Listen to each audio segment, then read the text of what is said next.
Siapa mengenal kata menyerah? Berpuluh-puluh kali terjatuh, berpuluh kali pula bangkit lagi. Jiwa patriot dalam diri tak ada yang bisa pungkiri. Tanpa ragu mengepakkan sayap pertamanya, menepis rasa takut yang ada. Pijar semangat yang tak pernah mati, semata-mata untuk menjaga NKRI. Sudah menjadi cita-cita, terbang menjadi pelindung dan penjaga. Siap mengabdikan jiwa dan raga, itulah bukti cintanya untuk Indonesia.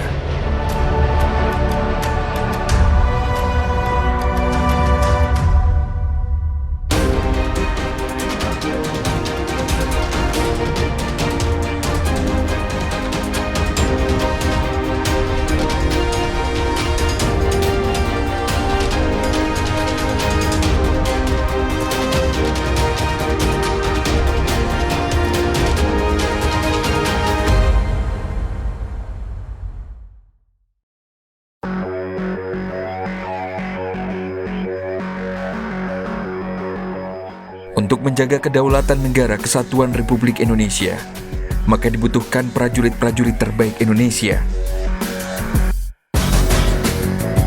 Merekalah elang-elang muda Dirgantara yang dididik dan dilatih untuk siap menjaga negara dengan segenap jiwa dan raganya. Untuk menjadi prajurit terbaik, tentu perjalanan panjang harus mereka lalui. Dimulai dari mengenyam pendidikan di Akademi Angkatan Udara, hingga akhirnya lulus dan menjadi perwira-perwira yang tangguh. Dan kini menempuh pendidikan sebagai calon penerbang di Sekolah Penerbang TNI Angkatan Udara yang berpusat di Daerah Istimewa Yogyakarta.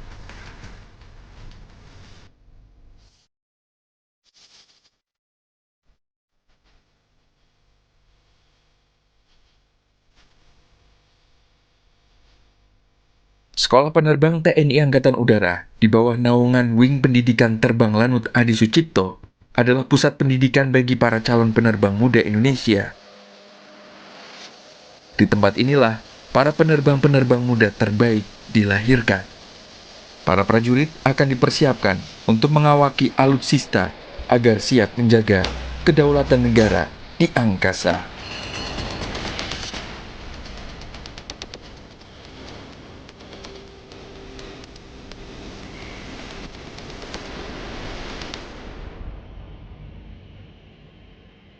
Satuan atau unsur pelaksana di Lanut Adi Sucipto ada unsur pelaksana. Unsur pelaksana adalah Wing Dik Terbang, Wing Pendidikan Terbang.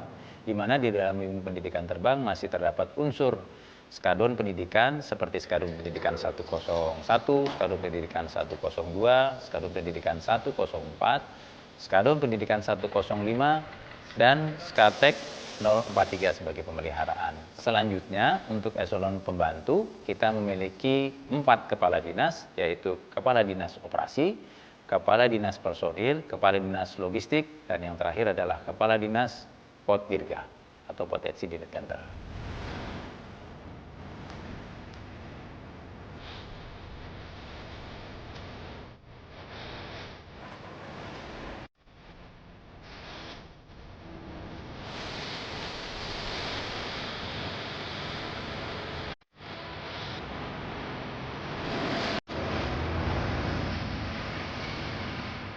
Perubahan pendidikan, terutama dari sejak saya berada di sini pada saat menempuh pendidikan sekolah penerbang, dibandingkan dengan tahun-tahun terakhir, cukup banyak perubahannya. Tentu perubahan itu dimaksudkan untuk mewujudkan visi misi tadi, misalnya untuk mewujudkan hasil didik yang baik atau profesional, efektif, efisien, dan modern. Di mana perubahan-perubahan itu tentu juga tergantung dari alutsista yang digunakan, serta 10 komponen pendidikan yang ada. Kita lihat dengan perkembangan teknologi yang ada saat ini, tentu perubahan itu sangat terlihat di masa pandemi saat ini, di mana kita betul-betul membatasi tatanan kenormalan baru dalam sebuah pendidikan. Kadang kita melaksanakan pendidikan khususnya dalam pembinaan bina kelas atau pemilihan pelajaran juga dilaksanakan dengan menggunakan metode secara daring, di mana mereka belajar dari kamar dan diberikan pembelajaran dari struktur dari ruang kelas dengan menggunakan jaringan virtual. Fasilitas yang ada di lingkungan Wingdik Terbang saat ini sudah cukup lengkap. Pada tahap bina kelas, fasilitas yang kita miliki, yang pertama kita memiliki ruang kelas CBT atau Computer Based Trainer. Kemudian yang kedua, kita mempunyai VPT, ruang kelas VPT, yaitu Visual Pilot Trainer. Teknologi yang digunakan juga sudah teknologi advance, di mana sudah menggunakan smartboard, kemudian juga menggunakan touchscreen, sehingga siswa dalam belajar, khususnya dalam mempelajari sistem pesawat, lebih mudah untuk memahami. Kemudian kita juga memiliki FTD, yaitu Flight Trainer Devices, yaitu merupakan suatu alat yang berbentuk seperti kokpit pesawat yang bertujuan untuk mempermudah siswa belajar normal prosedur dan juga emergency prosedur secara terbatas. Kita juga mempunyai Flight Mission Simulator, suatu sistem yang mewujudkan gambaran penerbangan suatu pesawat yang mendekati kenyataan sebenarnya. Kita memiliki ruang kelas untuk melaksanakan miss brief antara dalam flight dengan siswa sekolah penerbang. Kemudian yang kedua, kita juga mempunyai self brief, ruangan kecil, yaitu yang digunakan untuk melaksanakan briefing flight sebelum melaksanakan penerbangan. Kemudian kita juga mempunyai shelter seperti yang ada di sini, yaitu tempat parkir pesawat. Kemudian kita juga mempunyai Jupiter Ops, ruang kontrol komunikasi, di mana seluruh penerbangan yang ada di Wingdik Terbang Lanut Adi Sucipto akan dikontrol melalui Jupiter Ops tersebut. Sekolah Penerbang TNI Angkatan Udara tidak hanya mencetak penerbang dari TNI Angkatan Udara saja, melainkan juga mencetak penerbang-penerbang dari TNI Angkatan Darat dan juga TNI Angkatan Laut. Para siswa sendiri berasal dari lulusan Akademi Angkatan Udara, Akademi Angkatan Laut, Akademi Militer, dan juga PSDP. Di sini mereka harus melalui 90 jam penerbangan atau sekitar 5,5 bulan. Nantinya dari berbagai pendidikan, latihan, dan ujian tersebut akan terbentuk penerbang-penerbang handal yang dinilai mampu dan siap untuk menjalankan tugas beserta misi operasi ke depannya. Ada 3 tahapan dalam penyelenggaraan sekolah penerbang TNI Angkatan Udara. Yang pertama yaitu tahap bina kelas, yang kedua tahap bina terbang latih dasar, kemudian yang ketiga tahap bina terbang latih lanjut. Khusus tahap bina kelas dilaksanakan di Skadik 104.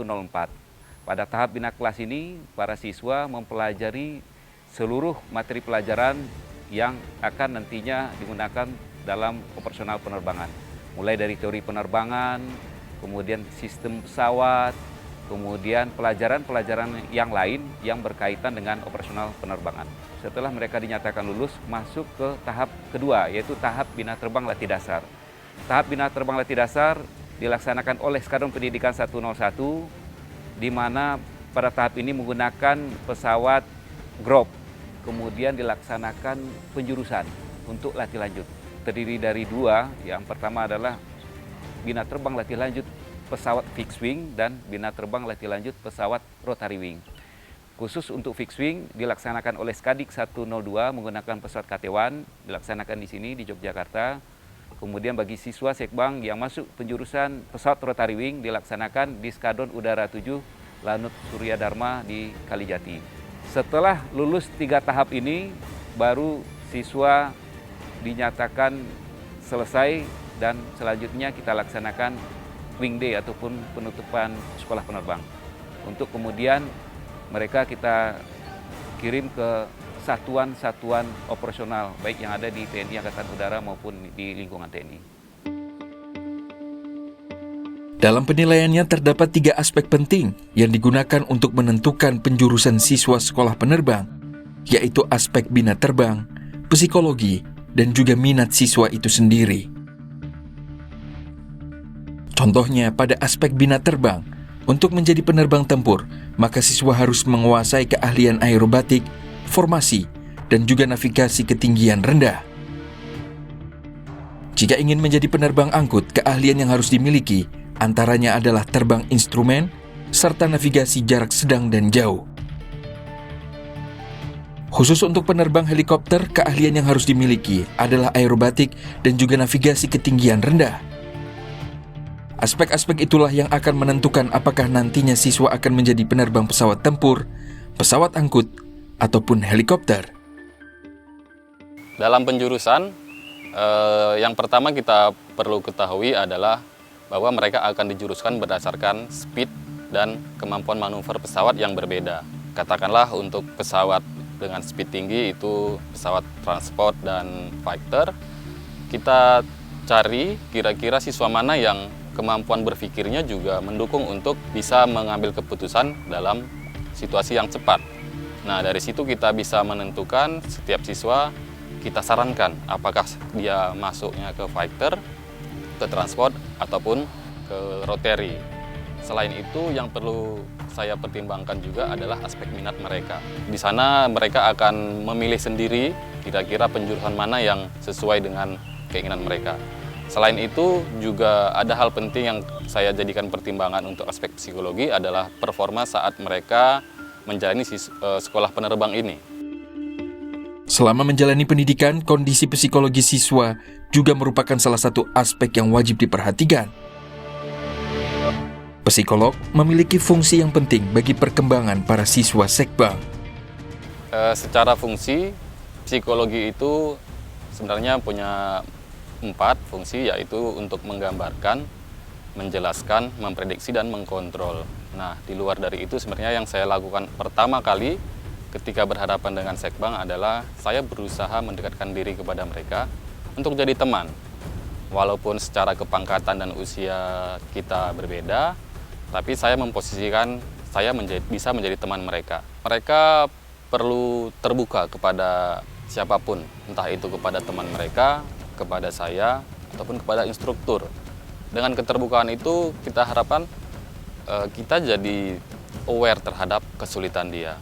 Saya kadang ke shelter, kadang ke mes mereka, kadang malam juga saya nongkrong di mereka untuk mengetahui apa yang menjadi pikiran dan perasaan mereka sekarang. Nah, di sana memang banyak informasi-informasi yang mungkin saja itu penting buat saya dan juga buat para instruktur.